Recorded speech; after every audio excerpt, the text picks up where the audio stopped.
পিলখানায় BDR বিদ্রোহের ঘটনায় চাকরিচ্যুতদের পুনর্বহাল সহ ৮ দফা দাবি জানিয়েছেন ভুক্তভোগীরা। দাবি আদায়ে দ্বিতীয় দিনের মতো কেন্দ্রীয় শহীদ মিনারে অবস্থান কর্মসূচি পালন করেন ক্ষতিগ্রস্তরা।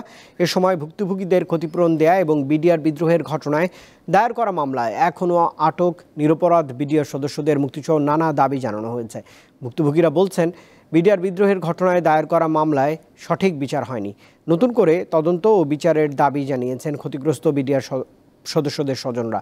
দুপুর পর্যন্ত সরকারের পক্ষ থেকে সাড়া না পেয়ে সচিবালয়ের দিকে রওনা হন আন্দোলনকারীরা। হাইকোর্ট মোড়ে পুলিশ বাধা দিলে খাদ্য ভবনের সামনে অবস্থান নেন তারা। আমি এখানে আসছি আমার ন্যায্য অধিকার ফিরে পাওয়ার জন্য।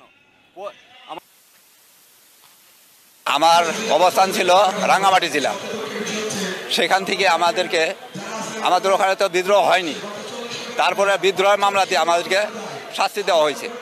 যারা হত্যাকারী তাদের বিচার চাই, আর যারা নির্দোষ তাদেরকে আমি মুক্তি চাই এবং ক্ষতিপূরণ চাই, এটাই আমার দাবি।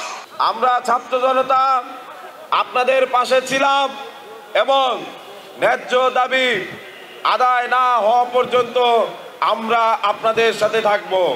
দর্শক, খবরেই জানাচ্ছিলাম, পিলখানায় বিডিআর বিদ্রোহের ঘটনায় চাকরিচ্যুতদের পুনর্বহাল সহ ৮ দফা দাবি জানিয়ে আসছেন ভুক্তভোগীরা। এই মুহূর্তে খাদ্য ভবনের সামনে তারা অবস্থান কর্মসূচি পালন করছেন। সহকর্মী স্বস্তিকা সিংহ খবর সংগ্রহ করছেন, যোগ দিয়েছেন আমার সঙ্গে। স্বস্তিকা, দুপুর থেকে বিক্ষোভকারীরা খাদ্য ভবনের সামনেই তো অবস্থান করছেন, তাদের দাবিও রয়েছে বেশ কিছু। তারা এই মুহূর্তে আসলে কি বলছেন? সরকারের সঙ্গে তাদের কোনো আলোচনার পথ খুলেছে কিনা? রুবায়েত, সরকারের সাথে তাদের আলোচনার পথ খুলেছে এবং বৈষম্য বিরোধী ছাত্র আন্দোলনের অন্যতম যে সমন্বয়ক রয়েছেন মাহিন সরকারের নেতৃত্বে কিন্তু স্বরাষ্ট্র সচিবের সাথে দীর্ঘ সময় বৈঠকের পর কিন্তু স্বরাষ্ট্র উপদেষ্টার সাথে যে বৈঠকের দ্বার, সেই বৈঠকের দ্বারটি খুলেছে এবং রোববার সেই বৈঠকটি হওয়ার কথা। তবে খাদ্য অধিদপ্তরের সামনে তাদের অবস্থান ছিল।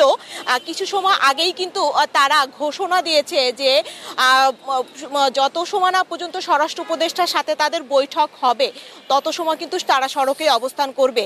এবং যেহেতু খাদ্য অধিদপ্তরের সামনে সড়কটি একটি ব্যস্ততম সড়ক, এজন্য আইন শৃঙ্খলা বাহিনীর সাথে তাদের কিছুটা বাকবিতণ্ডা হওয়ার পর তারা কিন্তু এই মুহূর্তে শহীদ মিনারের দিকে রওনা হয়েছেন এবং তারা কিন্তু শহীদ মিনারের তাদের দুইটি পক্ষ হয়েছে। একটি পক্ষ আসলে বলছে যে স্বরাষ্ট্র উপদেষ্টার সাথে বৈঠকের আগ পর্যন্ত তারা শহীদ মিনারেই অবস্থান করবেন।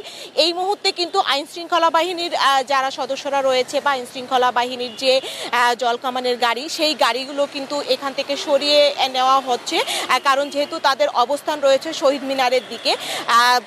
রুবায়েত, এই ছিল আসলে খাদ্য অধিদপ্তরের সামনে থেকে আমার কাছে সর্বশেষ তথ্য। নিশ্চয়ই স্বস্তিকা সিংহ যোগ দিয়েছিলেন।